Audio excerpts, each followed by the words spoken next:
Muy bien. Y feliz lunes. Espero que ustedes estén bien. I hope you guys are well.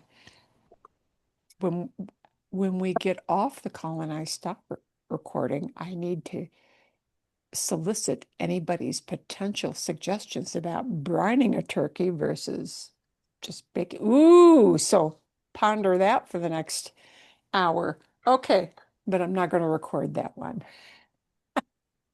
Ah, buenos días, muy buenos días. Hoy vamos a practicar, voy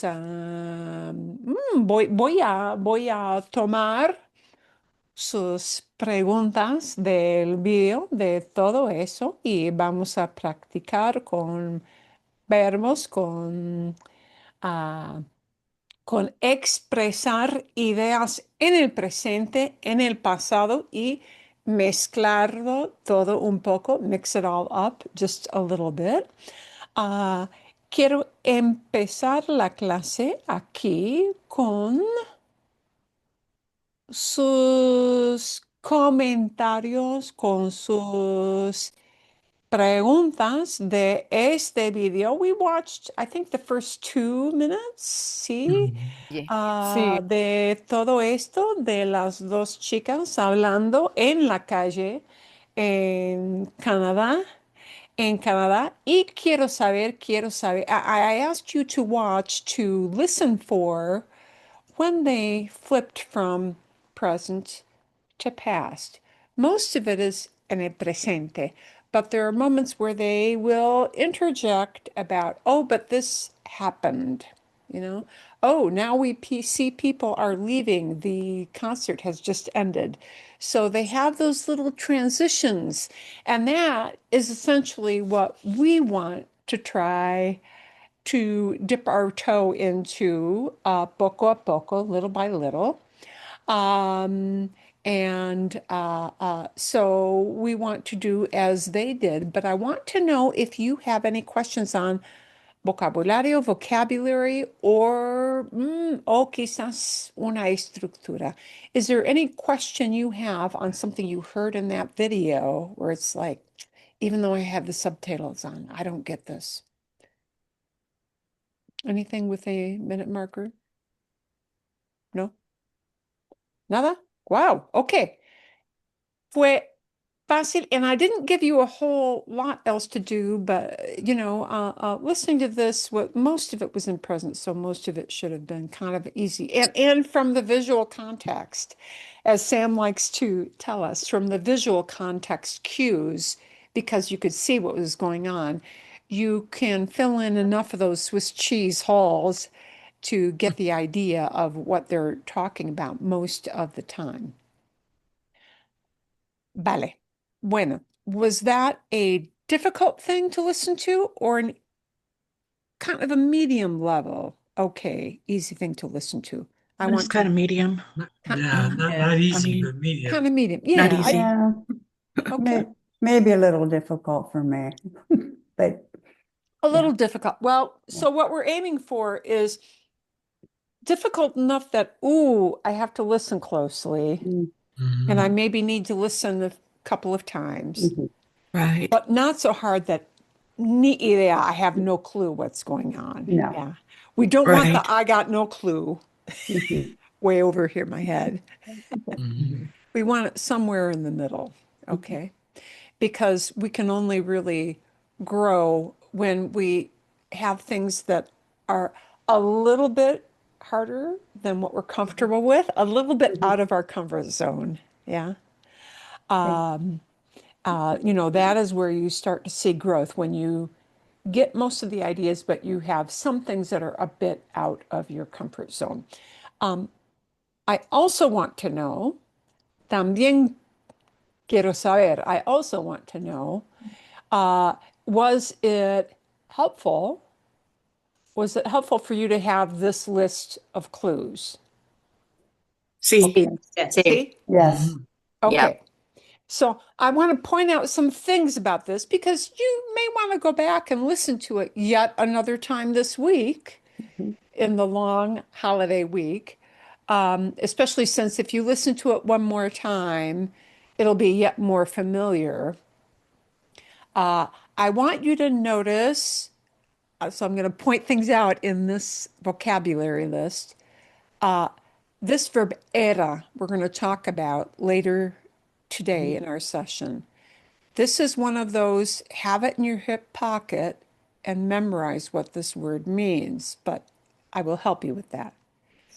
Que era? What was it? See, que era. That era is a past verb that even if you don't learn or study all of the past, it's a, have it in your hip pocket, know it kind of verb.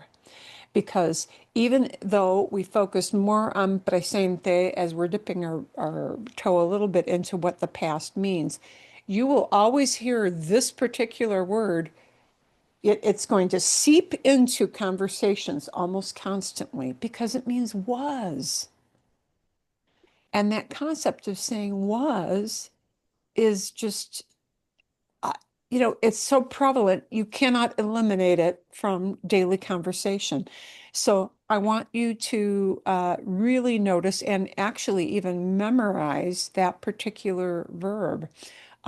We're going to show you what this one means. This veía is one of the few, but very few, irregulars in what we call imperfecto, right? So we want to focus on have that memorize this little tiny chunk of just the word era to say it was. And it can also mean, of course, he was or she was. Era, era, era. You will hear it over and over again. We're going to show you what the irregulars in imperfecto mean. And when I ended class yesterday, the more I thought about it, there's something I need to emphasize about the irregulars you will encounter with imperfecto, which, by the way, are very few, very, very few. Okay.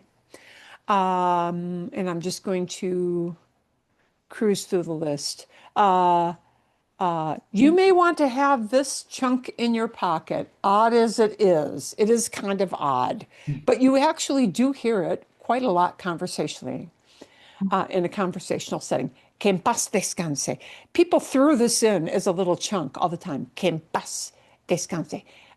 May he rest in peace. May she rest in peace. When people talk about like a dearly deceased family member or just somebody they know well, it's almost it's often thrown in as kind of a side comment. Oh, my dear doggy that died, came past, may he rest in peace. It's an affectionate thing, even though it seems kind of morbid, it really isn't. It's an affectionate way of referring to somebody or something that you loved in the past who is no longer with us. So, para que sepan, so that you know. Bien. Okay, so I wanted to give you this list because there was a lot of vocabulary that you may not have known, and that just helps you from having to look up a whole bunch of stuff. I would say this is maybe the other chunk that it is good for you to know another chunk that's put it in your back hip pocket and just know it because you hear this a lot. Al aire libre, and it's going to sound like one long word, even though it's three words. Al aire libre. It's all going to hang together and slide together. Al aire libre means outdoor or outdoors. Yeah. So you may hear it as una actividad al aire libre, an outdoor activity. Un festival al aire libre. Al aire libre is all going to roll together. And it just means something is outdoors. It means it's in the open air. It's in the free air. Therefore, it's no roof over it. It's open air. Al aire libre. And that is a great chunk to know, even though it has nothing to do with tenses, because we talk about outdoor events and activities a lot. And that is something that you will hear in everyday conversation all the time. Bien? So you may want to go back over this holiday weekend and check that out a little bit. I'm going to have very, very, very light assignments for people this week. I assume you're going to be busy with the holiday coming up, yeah? And that hits us Thursday, and it doesn't really hit Thursday because you're getting ready for people or you're getting ready to go somewhere on Tuesday or Wednesday. So the whole week is going to be packed for most of you. Okay. Principalmente lo que quiero practicar con ustedes, what I want to practice practice with you guys together. Un momento, cámara. Ah, ah, es, ah, es el archivo, the file, and I'll pop it up here. This idea of mixing presente con pasado, present, mixing present and past, like they did in that video, uh, is something that I want to step through and practice with you. And I want to then, after we get done with this, do a little mini lesson on some of the irregulars in imperfect. There are only a few. Yeah, we're going to take a bigger look at that, like things you may hear about past. And then also kind of show you out of these two tenses, because past tense is extremely challenging for people to listen to as beginning Spanish students because we have not one but two past tenses, and that becomes a super big challenge. But there are some things I can leave you with of here's what you're going to hear a lot and why. Okay, pero primero, first, uh, we mix the present and past in English, and you don't even think about this in English. You are totally ingrained in this. Es normal. It's normal. Es lo que hacemos todos los días. It's what we do every day. Okay, that's going to be harder for your brain to do in Spanish, partially because you're learning new conjugations. That's part number one. Part number two, because they have two separate kinds of past tenses, therefore, two separate kinds of conjugations that indicate past. And that is, wow, el cerebro explota, your brain explodes, right? So we're going to practice some of these past conversational ideas. And this was designed to use a lot of just plain preterito. So right before we do this, we're going to do a quick, super quick review with what these past tense endings, these are the ones you will be using. And I tried to be super careful to pick things that are pretty regular so that I am not getting into oddball verbs in the past. The very difficult part about preterito is not really what you see here on the screen of these conjugation endings for AR verbs in preterito and ER-IR verbs in preterito. That is not so horrible because they're just a different set of conjugations to memorize. What's difficult is that preterito, and you don't see this on the screen, preterito in Spanish has many, many legions of irregular verbs. You don't see that on the screen now. That is something that honestly takes months. It would take my high school students months to learn these. It was part of the curriculum. Months. Because there are a lot of them. There are a lot. So this preterito that you see, these are just for verbs that are regular, and you just have to know which ones those are. So I've been very careful to screen and try to use just things that will follow these patterns so you can get used to these patterns and recognize it when you hear it and use it from time to time.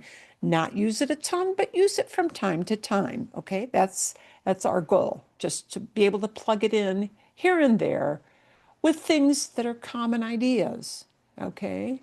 Not hoity-toity, academic, highbrow, hard concepts, easy concepts, that things we talk about, okay? We use in conversation past for to buy a lot, therefore it's common.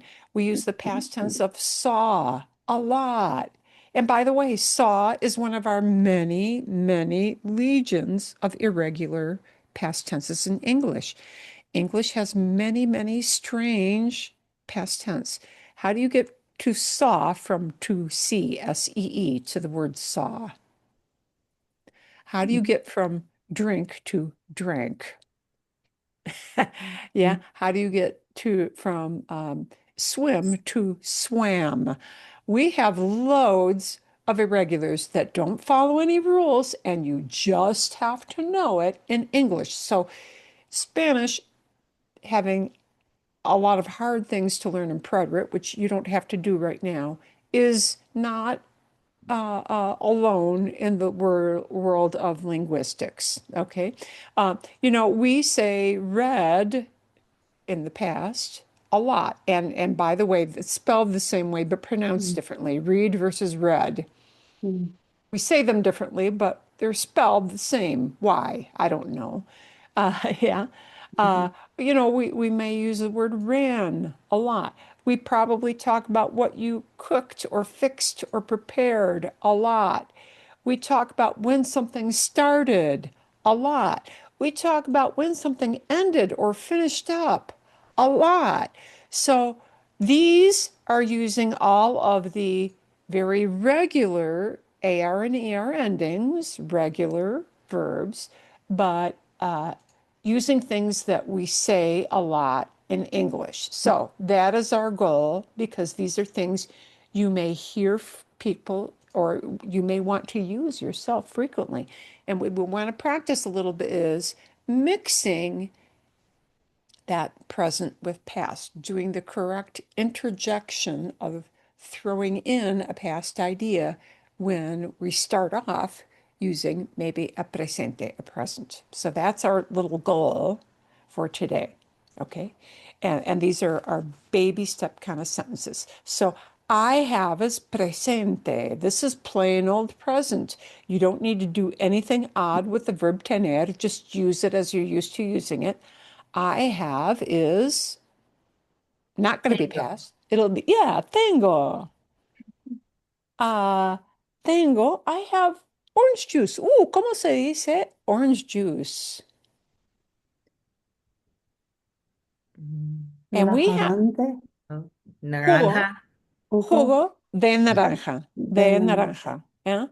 Yeah. To say orange juice, we can't use orange as a color. We have to have de naranja, right? Uh, Spanish does this for descriptions. Orange juice is jugo de naranja. Wooden chair as opposed to metal chair. A wooden chair is una silla de madera. See, a plastic bottle, yeah, we have to have una botella de plástico. Okay? Bien. A metal sign would be un letrero de metal. Okay, you get the idea. The de with, yeah. We can't just say orange with juice. It's got to be juice of orange, sign of metal, chair of wood. Yeah. Una hoja de papel, a sheet of paper. Okay. Tengo jugo de naranja. In the fridge. Nevera. Eh, In Lavera. En la Nevera. nevera, and there are a lot of different words for nevera. It might be said as refri, short.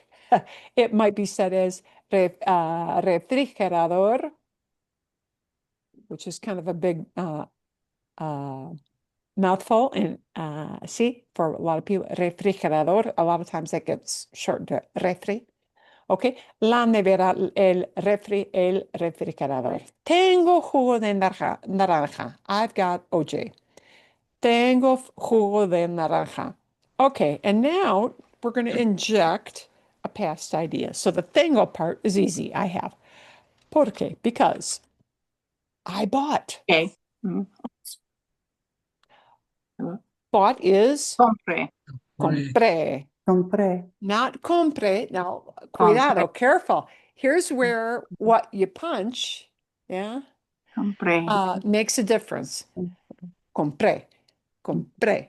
We need to punch the end. Compré, Okay. compré. Okay.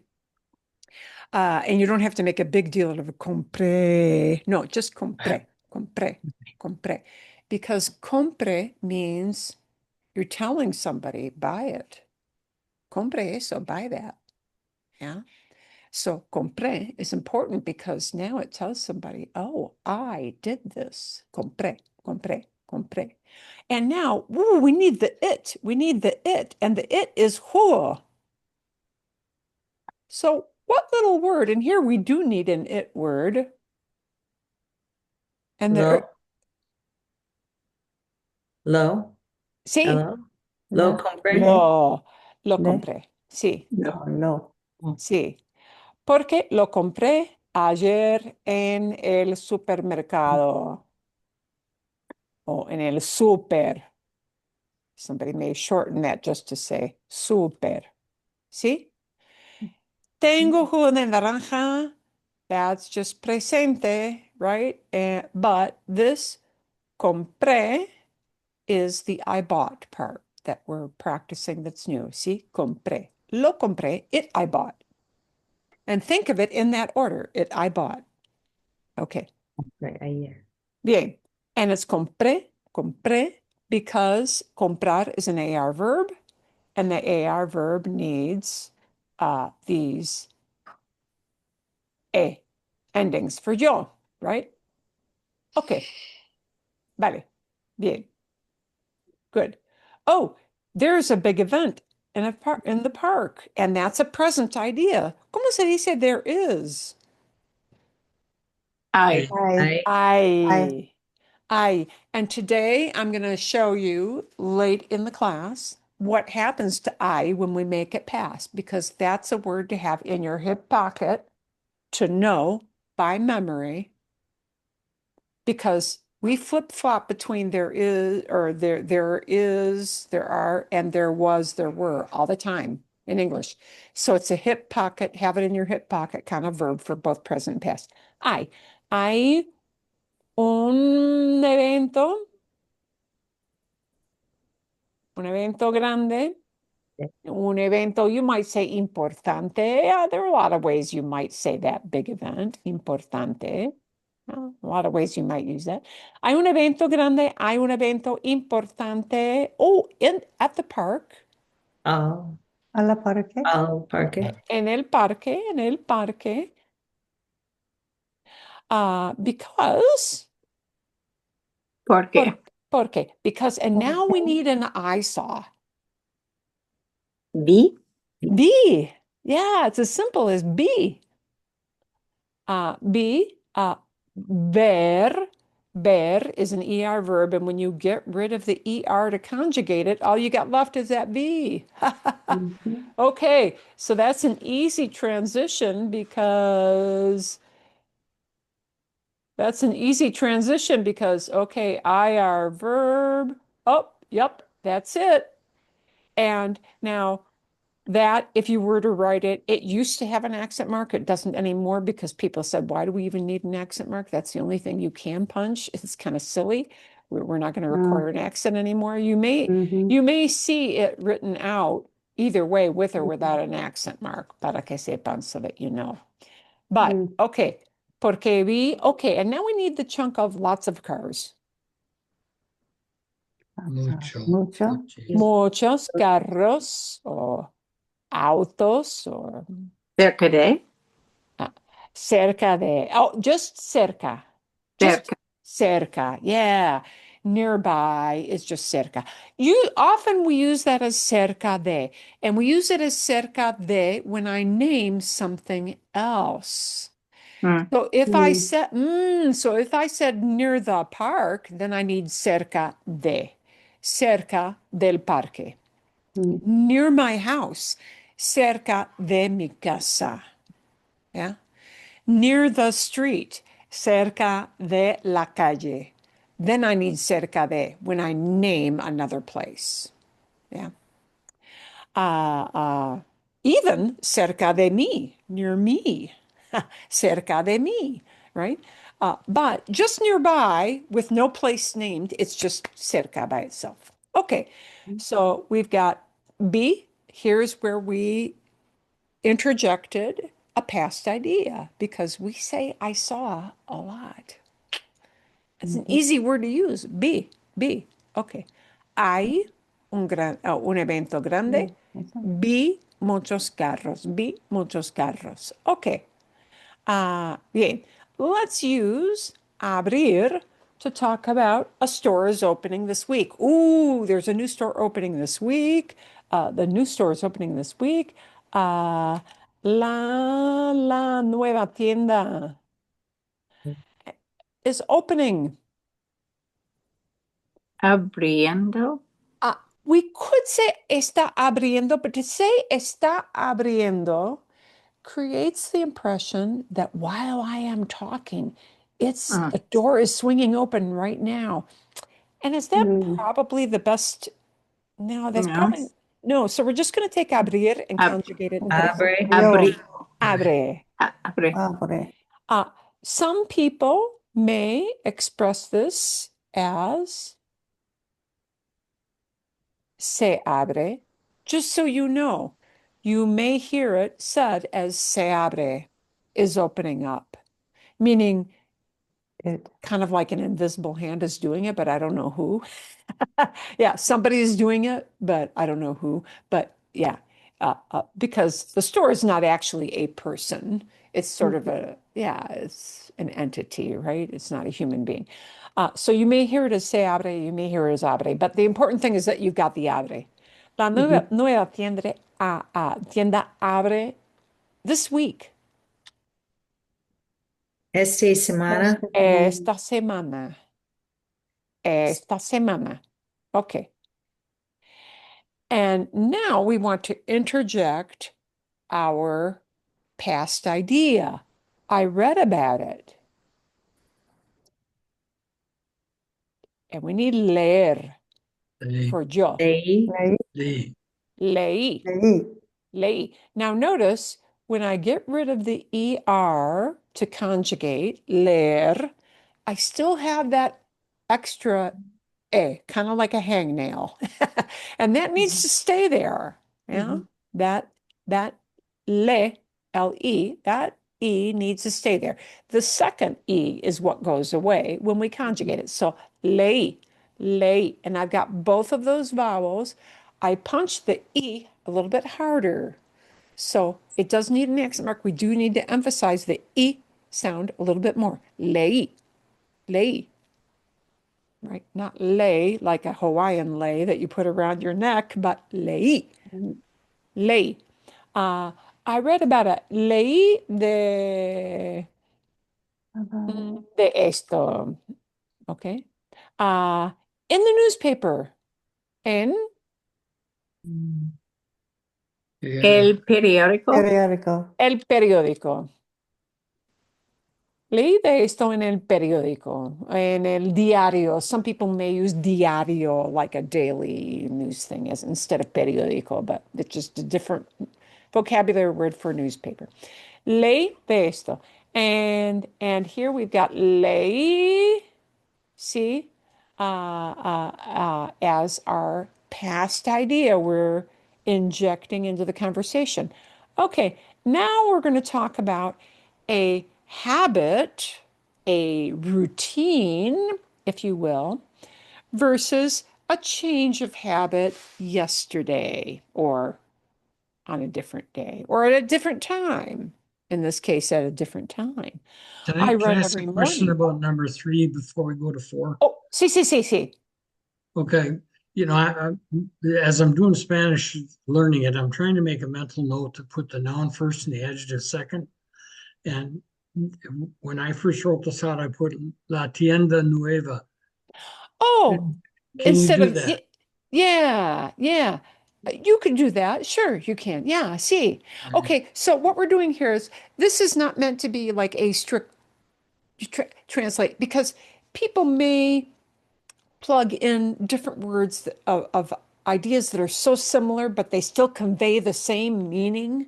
Sure. And yes, absolutamente, sí, Okay. sí, that is fine. There are some things where we've got, tenemos flexibilidad, yeah?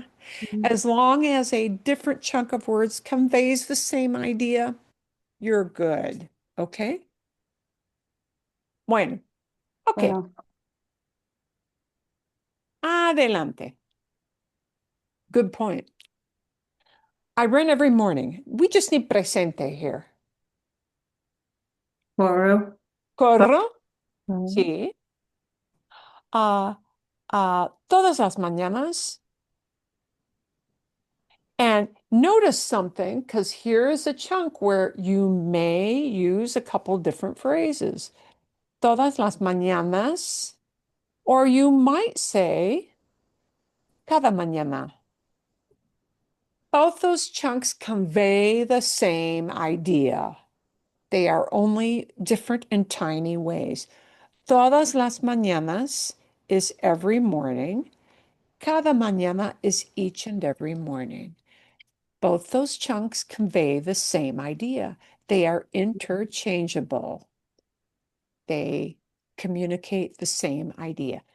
Corro todas las mañanas or cada mañana. And now we want to say, here is a change with a past. Pero, ayer, Corri. corrí at 11. Oh, I'm sorry. I forgot my 9 o'clock, didn't I? Corro todas las mañanas o corro cada mañana a las 9. I left that out. Perdón. A las 9. There's our time thing. We're changing from this is my usual habit, but uh-oh, I did this and I'm changing the time. So, pero ayer corrí a Las 11. a las 11. Exacto. And the difference is here's my habit, presente. Presente talks about not just, it's used not just to talk about what is happening right now, but also can convey, this is my routine of what I do habitually all the time. Yeah. And we change it to corré, I ran, because we were changing an element, in this case, the time when I did it yesterday. So we need a yesterday ran idea. Corrí, corrí, just pretérito. These are, and you're going to notice these are all regular verbs. There are no weirdo surprise verbs here. Okay. Bien. Siguiente. The family has breakfast of cereal most La days. familia. Okay. La familia. And La we're going to take Yeah. la familia and we're going to take desayunar and conjugate it for, now notice, we're going to conjugate it for a single unit. This is treated as a singular. Oh, Yeah, Oh. because it's not las familias, it's la familia. so you don't use Yeah. tiene in there. I will tell you this. You may sometimes hear native speakers maybe putting this into desayunan, Mm. plural, because they're thinking of multiple people. You might hear that, but the most grammatically strict interpretation is to use that singular, because we do have a la familia and las familias would need desayunan with an N at the end. But la familia really should take desayuna. La familia desayuna. And here, de cereal. You need a little de with the food item there.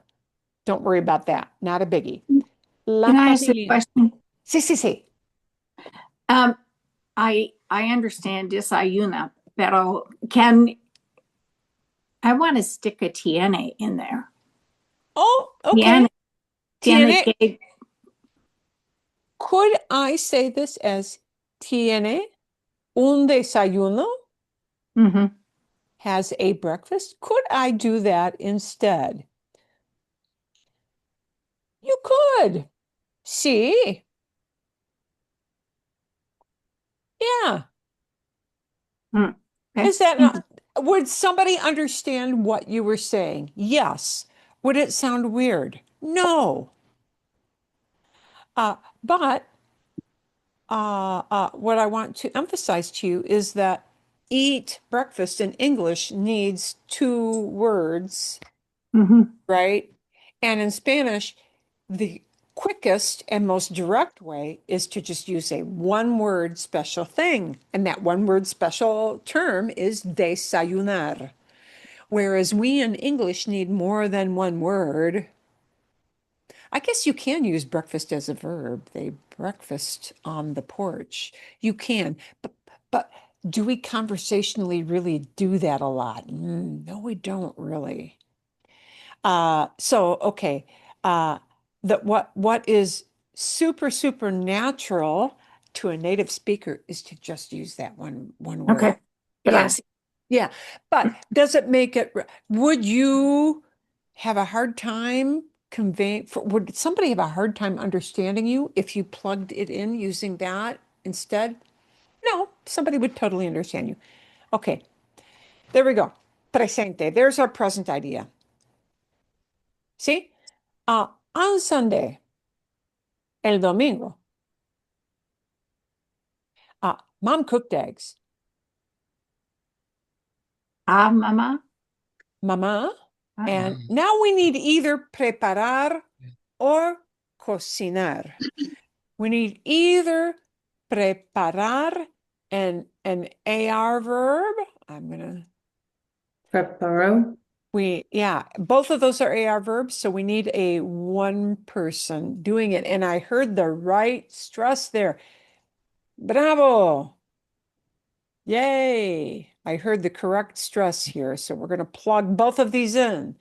El domingo, mamá preparó, Cocina. or you may choose to use cocinar. Cocinó. And I heard the right punch on the end. Perfecto. Preparó, cocinó, Cocina. huevos. Bien. Vale. Good. Huevos. Okay. How do you say the cereal most days? You didn't put most days in there. Oh, okay.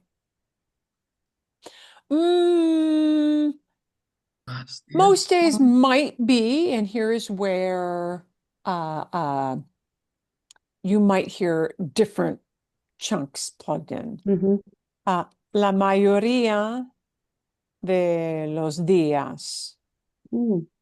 Or you might hear todos los días Those. because it's like almost all the time, right?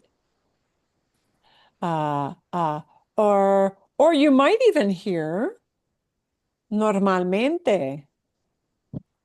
It's not a word for word translation, but it conveys the idea of most of the time, right? Normalmente, What you mean? normalmente, see, conveys it that same idea.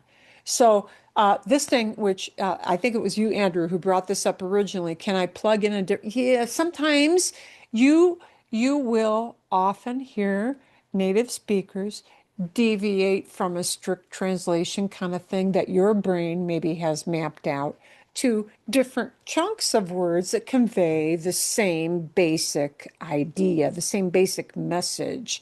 It's not a vastly different message, but it's close. Yeah. That's a normal thing in all language. Yeah. Yeah. Okay. So what we're focusing on here is getting the preparó. She did it. Or the cocinó. She did it. And punching the o at the end. All right. Because preparo means I'm doing it right now, but preparó, spelled the same way, but with a punch on a different syllable, is she did it. Yeah. And that is, we want to focus on the way you say this, and you will hear somebody communicating it is preparó, preparó, preparó, not preparo. Preparo carries a very different meaning. The action is the same, but who does it and when they do it is very different. Preparo, I am doing it, but now or habitually. But preparó becomes she did it or he did it, one person did it, and it's done, over with in the past. Preparó, Wow. cocinó. Yeah. So that emphasis for these kind of verbs is a big, big deal because preparo talks about the same action, but it's a totally different tense and a totally different person doing it. Preparo. Preparo is right now, and it's yo. But preparó. Preparó is one person, past, over with, done. Okay? That, what syllable to give the emphasis is important. The syllable that gets the emphasis matters with Spanish. Yeah, sometimes, and sometimes not, but sometimes it totally changes the communication. So the syllable of emphasis, it matters. Nos importa, nos importa. It matters to us. It is a big deal to us. Yeah. And you know, saying preparó instead of preparo, if you just willy-nilly say, oh, well, it's spelled the same, when you're saying that to somebody, it conveys a very different idea. Yeah, so es importante, it's important. Okay, a ver, let's tackle our last two. Oh no, I'm late. I'm late, and we're going to use estar. We're going to use estar, and it's just presente, right? And all we're doing is estar. So, Estoy. estoy retrasado o atrasado, right? It might be if you're talking about a lady, bien, lo que sea, whatever it might be. Oh, the meeting started. Now now this is a common thing. Something started, something began. See, la reunión. And started becomes Empezó. empezó, So, empezó, empezó. And notice we are used to hearing this verb a lot as empieza or empiezo. And notice in presente, in present, this verb has what we call a stem change, meaning that pe, that a sound there has to split into a two vowel thing if we're using presente. But that stem changes are infrequent. They do happen, but in a very small category of verbs for preterito. Stem changes happen in a big category, many, many, many different verbs in presente.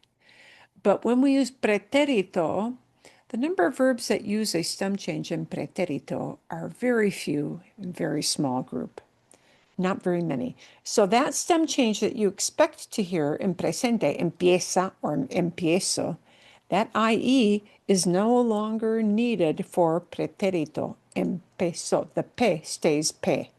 Empezó, empezó, empezó. La reunión empezó a la una, right? And empezó becomes our past idea, right? Bien. Pregunta, any question on that one? No? No, no. Bien. Ok, vale, bueno. Fantástico, fantástico. Okay, we can use the office room. And office room might be used as a couple different terms. So here we're going to have some flexibilidad. So we can use, we need to use poder, and then usar is going to stay usar, but we have to do something with poder. We can use presente, plain old present. Podemos. Podemos. Podemos usar, and it might be el salón. It might be el cuarto de la oficina. It might be different terms. Okay. Salón is a big room. It could even be la sala de la oficina, but el salón, el cuarto de la oficina. Yeah. We can use, okay. Oh, the meeting ended an hour ago. And you have our meeting word again, la reunión. Again. Terminal. Bien, terminó. Terminó. And I heard the right emphasis on the syllable. Yay. La reunión terminó. Terminó. Terminó hace una hora. And there's the an hour ago. Hace una hora. And here's what you need to know. There is no word ago really in Spanish.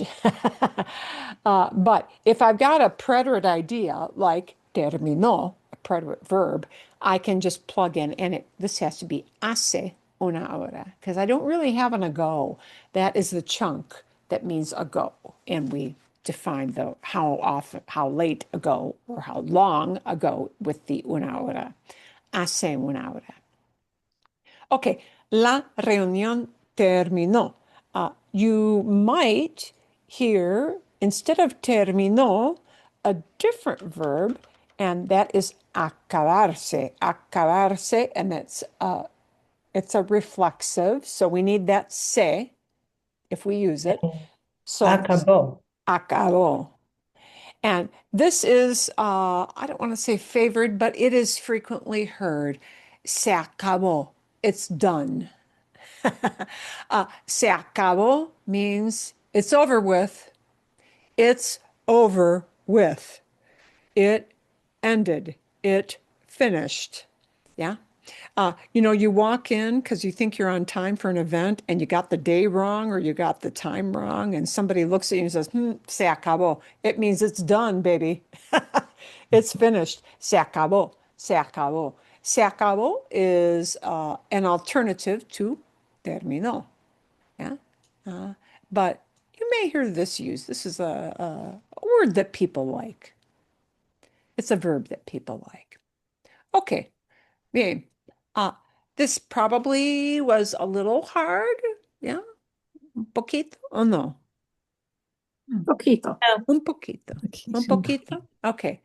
I will make sure I go in and put in some underlinings. And so if you want to go back and look at that again, you can look at anything we corrected. And remember, there are often little variations with some of these that you can, as long as a chunk of words conveys the same idea, there might be variations in the way people will express these.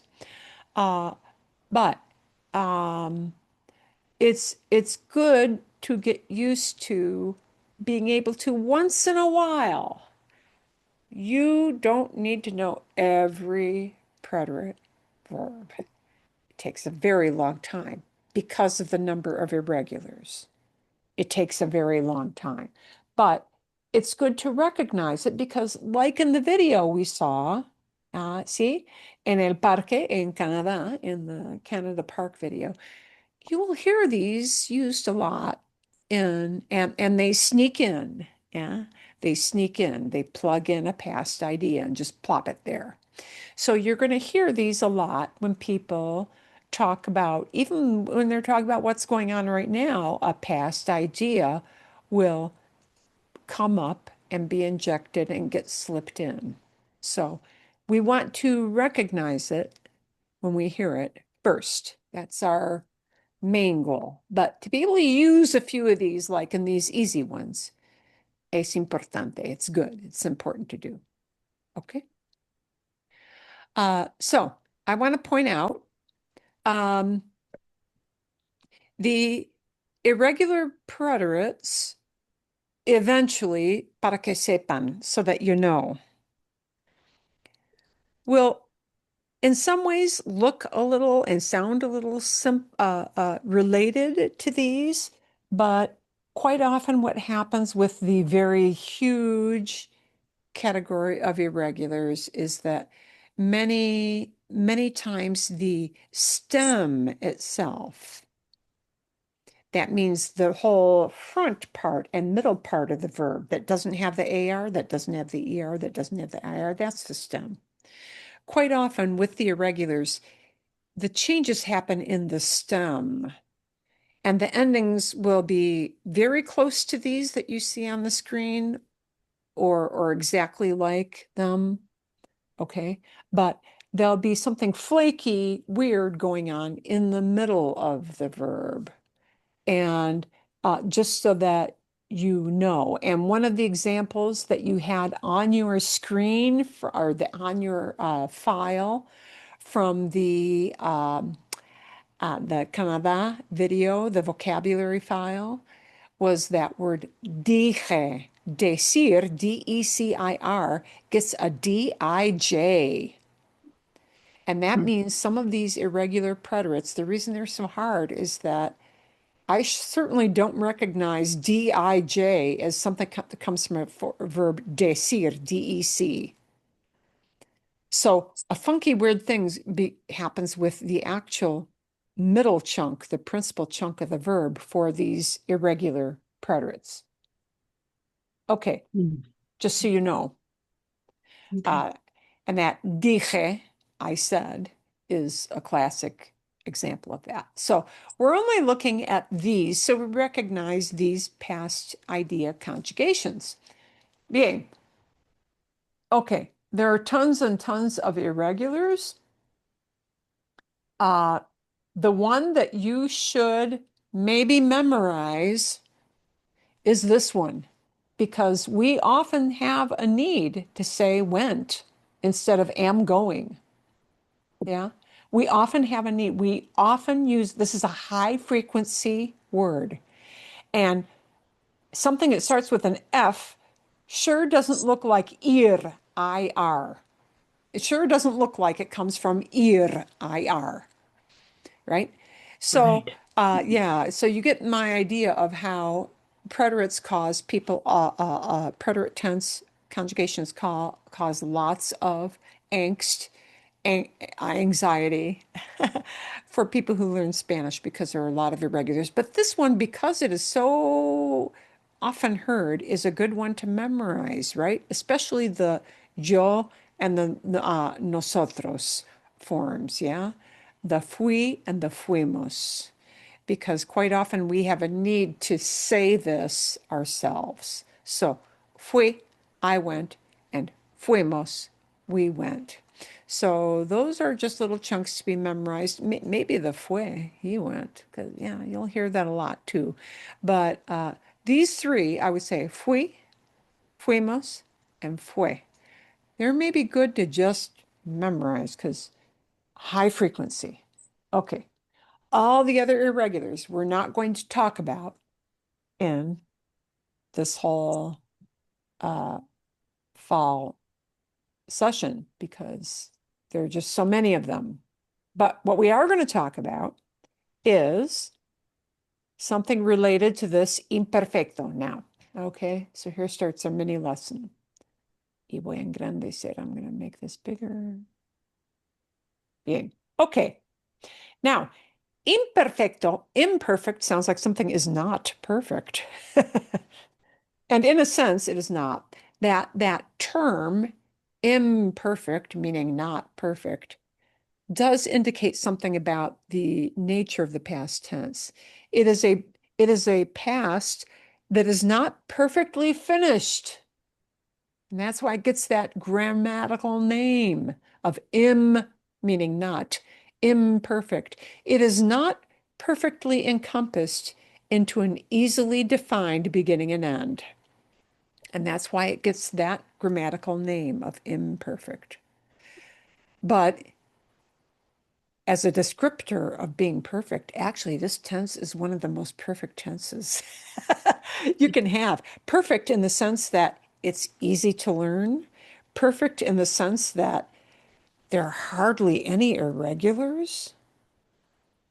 So, in many ways, the imperfect, in fact, is perfect because it doesn't have a lot of oddball things to deal with to use the conjugations. Ooh, so ponder that. That's your big concept for the day. The imperfect is actually very perfect. It describes a not easily defined beginning and end. That is why it's imperfect, but is perfect in the sense that easy, right? Everything is based on an abba, abba, abba, with just like adding an extra letter, adding a few extra letters, adding an extra letter. Oh, it's kind of easy. If you know that it's abba for AR verbs and ia for ER and IR verbs, you're kind of set, right? Um, so the imperfect is used when we want to say, or when somebody wants to convey to you, when you hear this being used, it means somebody's talking about an event that either happened many, many times, and I don't know how many. And it's the idea of used to in English. Yeah. If you want to say, I used to ice skate when I lived in Midwest, when I was a little kid. But how many times did I ice skate? You know what? I lived in the frozen north. I ice skated all of my childhood. It is imperfect because it happens so many times. I can't tell you and say it could have been 1,000, it could have been 10,000. I don't know, but a lot. This tense is used to say something happened a lot, but I don't know how many times. Okay. And it is imperfect because I don't know how many times. Used to, a lot. It is also used to paint background action, to like paint a scenery of what's going on in the background. It is also used, this imperfecto, for anything that is descriptive in the past. All right. So this idea of where do I yeah, this idea of I don't have it up here. The idea of saying oh, she was short. That's just was is descriptive, really, isn't it? Was short. Yeah. Or she had gray hair. That's descriptive. That had is descriptive. Or to say the sky was cloudy. I'm describing how something looked. All of those ideas are descriptive, and that is another use for imperfecto. The two big reasons for using imperfecto instead of preterito is that instead of preterito being event, event, event, this happened number one, then number two, then number three. All those three things happened in that sequence. That's preterito.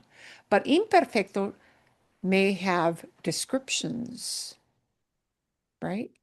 Because she was short. Well, how long? I don't know. A lot off. Well, she was. uh, it describes how something looked, how something felt, how something sounded.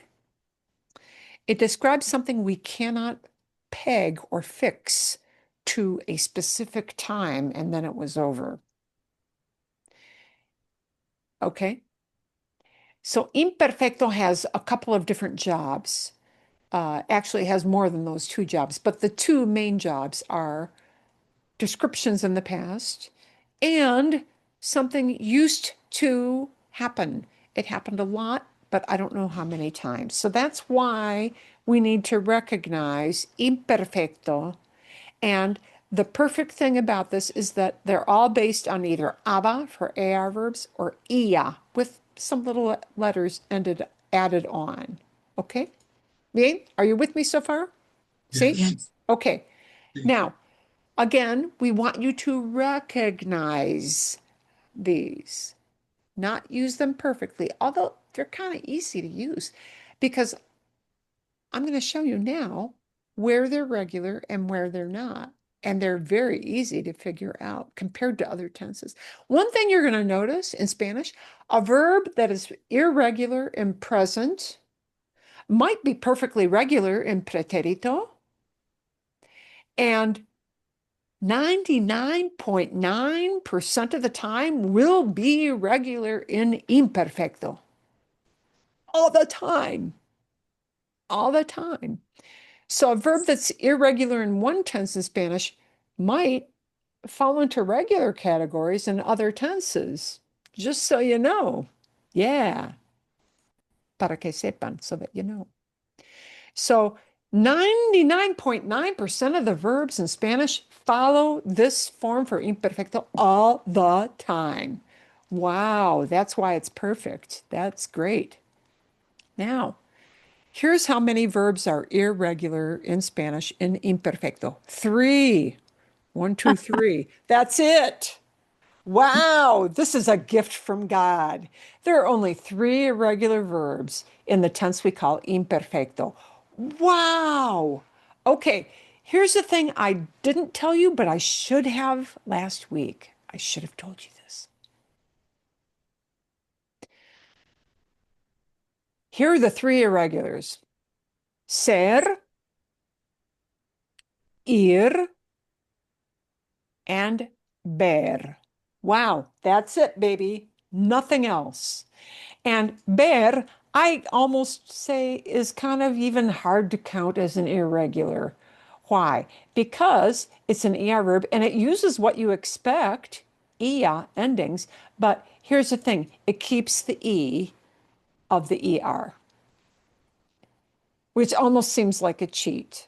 Okay, instead of taking away the ER, it's kind of like saying, oh, ver, instead of taking off the ER and conjugating, which is our normal way of conjugating all verbs in Spanish, take off the AR, take off the ER, take off the AR. All you do is you're using all these EA endings. You're still using those, but we keep this letter in. And that almost seems like a cheat. That's not really very irregular, but it falls in the category. Okay, so that's out there. Now, I'm also going to say this. Do you express the idea in English, the idea of see in the past?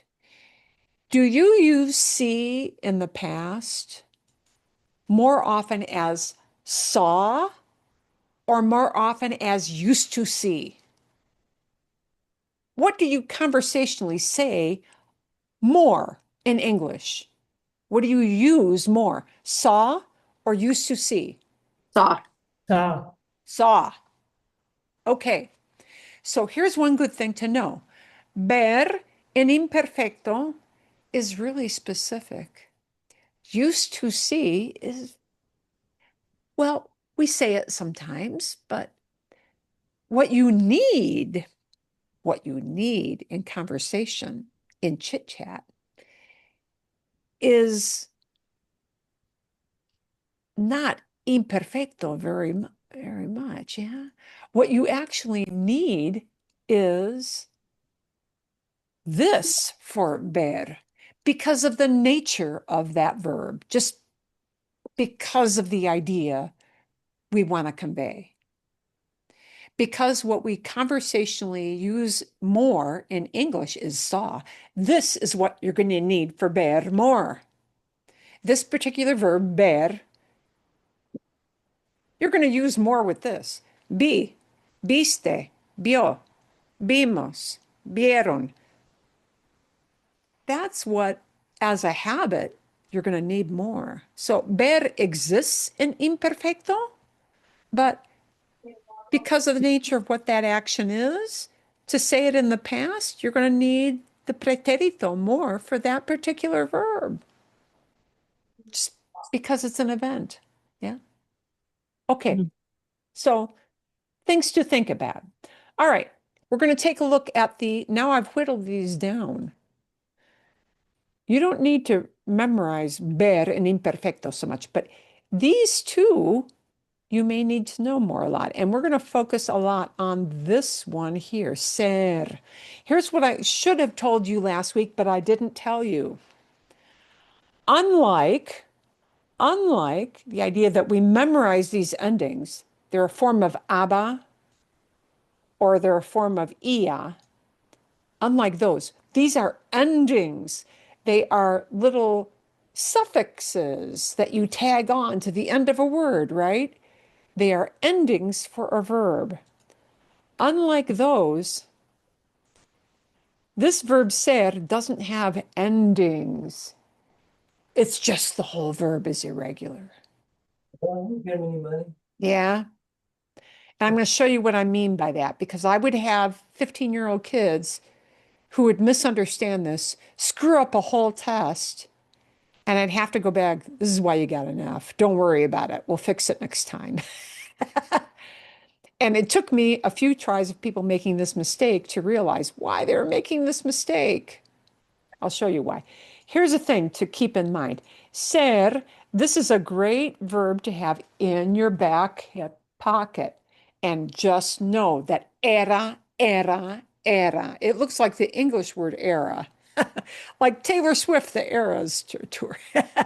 uh, but it, of course, means something different in Spanish. Era is a verb, and you'll hear this verb a lot, okay? Because we use this verb ser a lot to say somebody was tall. The mountains were pretty. The clouds were gray, right? Wow, she was a stunning blonde. Wow, she was a stunning blonde, wasn't she? Uh, uh, when we describe things in the past, we use was and were and used to be a lot. Yeah, just like ver for preterito is high frequency, era in imperfecto is high frequency because we use this to describe in the past all the time. All right, so let's take a look at what ser looks like. And it's not an ending, it's the whole verb. So, era, to say I was or I used to be. And notice because first person, yo, singular, and third person, singular, one person, not me, but somebody else, because they share in imperfecto, they share the same conjugation, you're going to get the same thing. Era means he was or she was or it was. Era also is used to say I was. So you don't need a separate word. They're the same. You may hear the pronouns used more in imperfecto because yo and él, ella, usted share the same conjugations. You may hear the pronouns which we normally forget about and drop them and just don't use them. You may hear them used more where it's needed. Okay? Era, era, have it in your back pocket. Notice to say the tu form, you just add on an S. So it's not really hard. Eras. Yeah, you were. Cuando eras niño, when you were a little boy. Cuando eras niña, when you were a little girl. Because it's an imperfect, I'm not saying you were a little kid for exactly 10 years and then you turned into a teenager. No, I can't say that. That's just silly. You used to be. It's not a perfectly boxed period of time. Preterito is a perfectly boxed period of time with an ending that, or beginning that I know about and an ending that I know about, right? And imperfecto is not a perfect box of time. Eras, you were, you used to be, you used to be. And that went on for a long time, and I don't know how long. That's why it's imperfecto, that tense. Okay, let's take a look at the we form of ser. Éramos, éramos. It gets a punch at the beginning. Éramos, éramos. And wow, it sounds a lot like era, but you recognize that mos is always a we kind of ending, yeah? The mos thing, it's always a we doing something ending. Éramos is the we form. We just slap on the mos to say we were or we used to be, right? And to make it a they used to be, this ending, which you know is a they ending, right? Comen, they are eating right now, right? Caminan, they are walking right now. An N at the end means a they idea. It still means a they idea, but I'm just taking the era and I'm slapping an N on. Eran, they were or they used to be. See? Bien.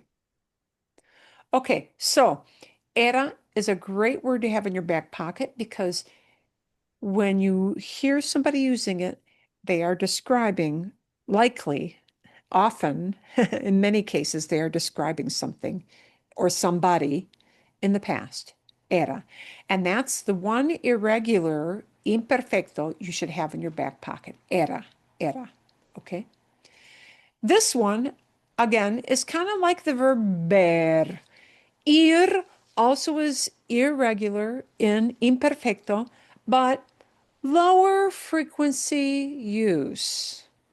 Lower frequency use. So I'm going to show you what it is, but then we're going to talk about it a little bit and why it's lower frequency.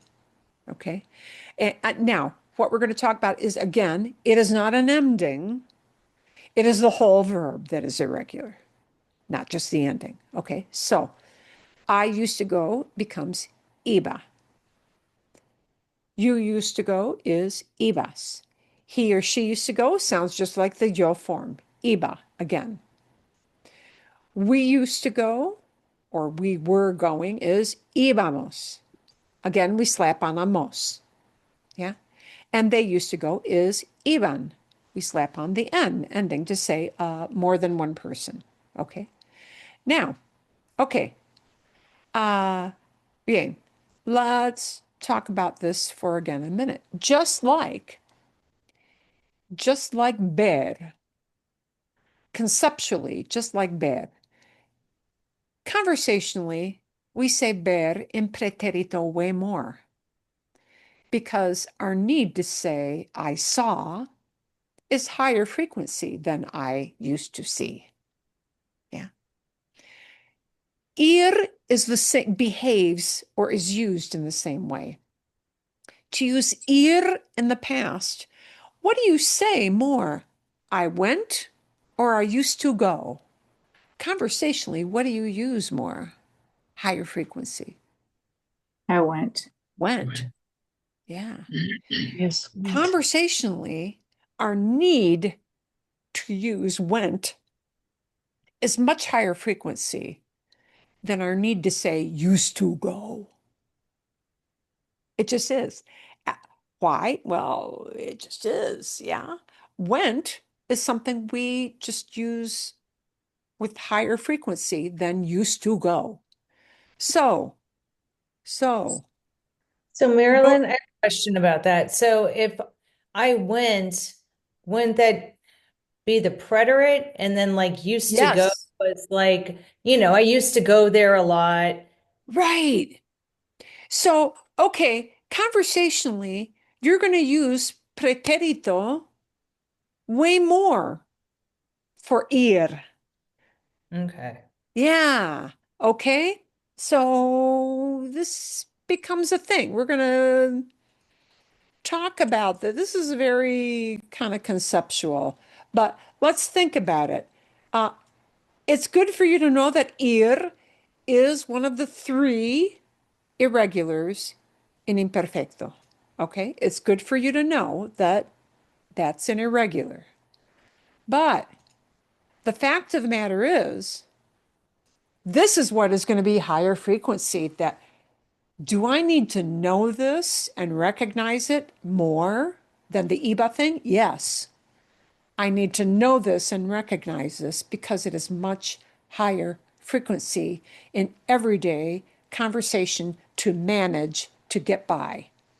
Our need to say, convey to somebody the idea of went and that they know it's over with is way, that is a need I have in conversation for survival, way more than used to go.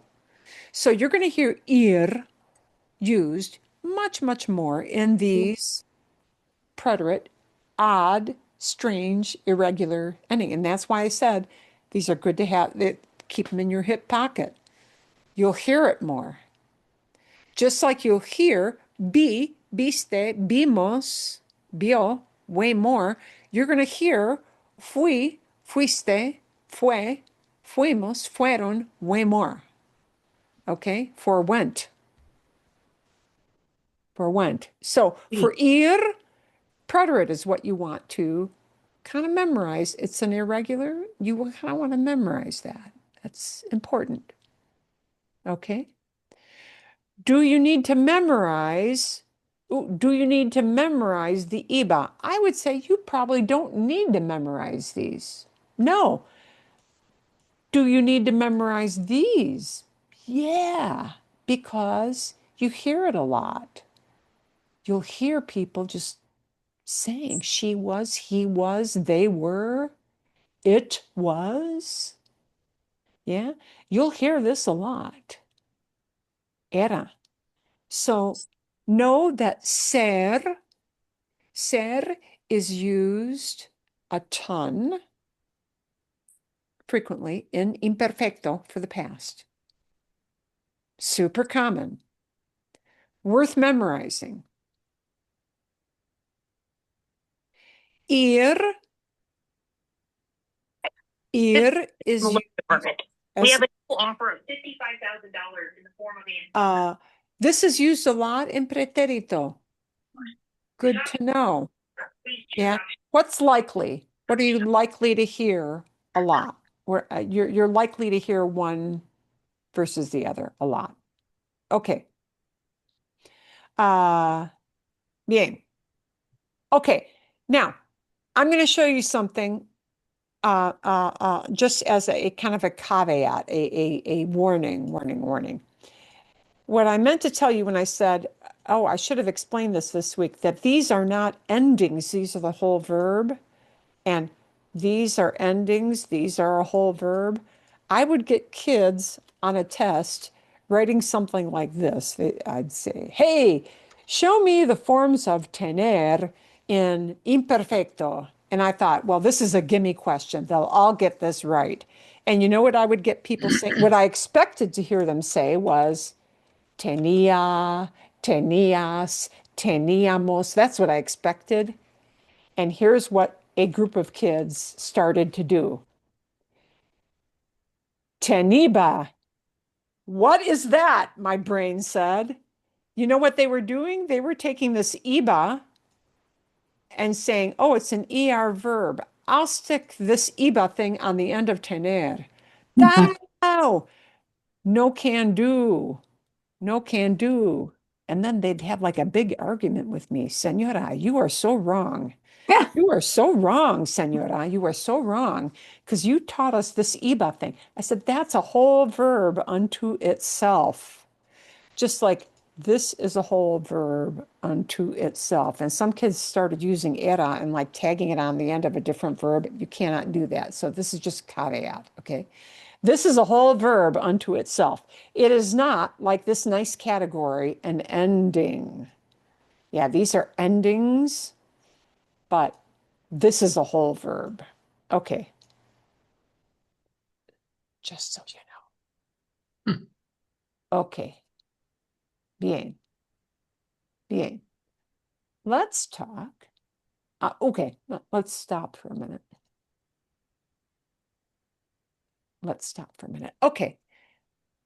¿Alguna pregunta? Any kind of question? No? No. Nada. Okay. So I do have one. Okay. Is it normal to get these mixed up for a long time? Yeah. Absolutely. Okay. It is normally for you to feel like I'm having an enormous brain fart and my brain just exploded, or the you gotta be kidding me reaction. This is totally normal. Okay, so why are we looking at this? We want you to get used to things that you will hear people say a lot in everyday conversation. Ver, to see, gets used a lot in everyday conversation. Yeah. I see, I saw. Yeah. Uh, um, and it's going to be an event. It's going to be preterito in the past a lot, more often than anything else. Yeah.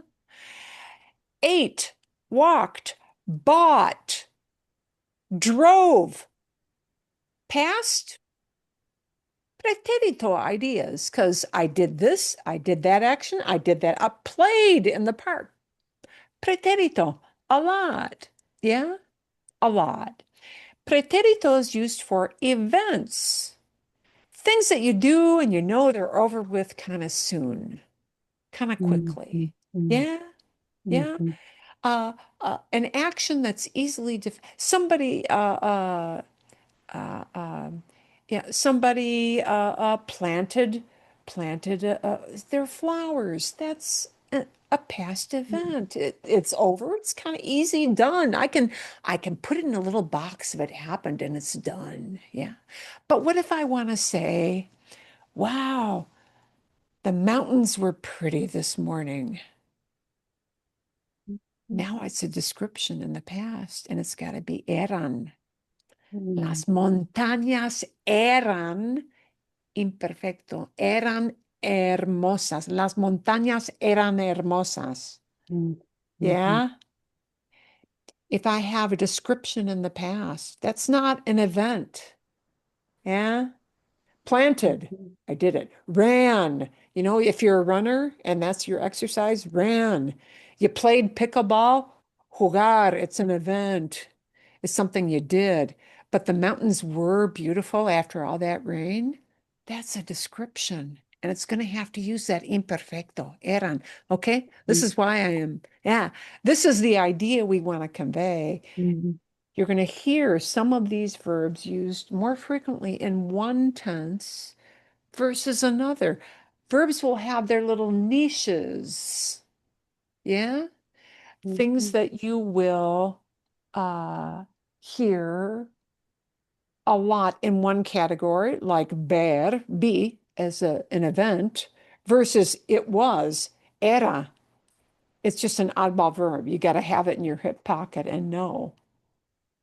It's era, it was, or eran, they were. Yeah. So that's why we're looking at this. Well, what's important to know? And what can we kind of say? Well, don't bother memorizing all of that. Yeah. Memorize, fui, I went. Yeah. Memorize, era, it was, or I was, or, eran, they were. Yeah. Know that. Just know that. Okay. So some things are important to know for past, and some things you can kind of pass over. Say, maybe I'll recognize it, but I don't have to absolutely be able to use it and pull it out of my hip pocket. Okay. Bien. So that's going to happen. Oh, son las 11. We're almost up to 11 o'clock. So, bien. What I want to do, I think, is everybody's going to be very, very busy with your holiday week coming up. We are going to talk next time we get together. We are going to talk about which of those verbs maybe you'll want to recognize. I want to know one past form, maybe just the yo form. Yeah. And just be able to know it. And it might be in an imperfecto, it might be a preterito. When to recognize those. Yeah. See, we want to be able to do that.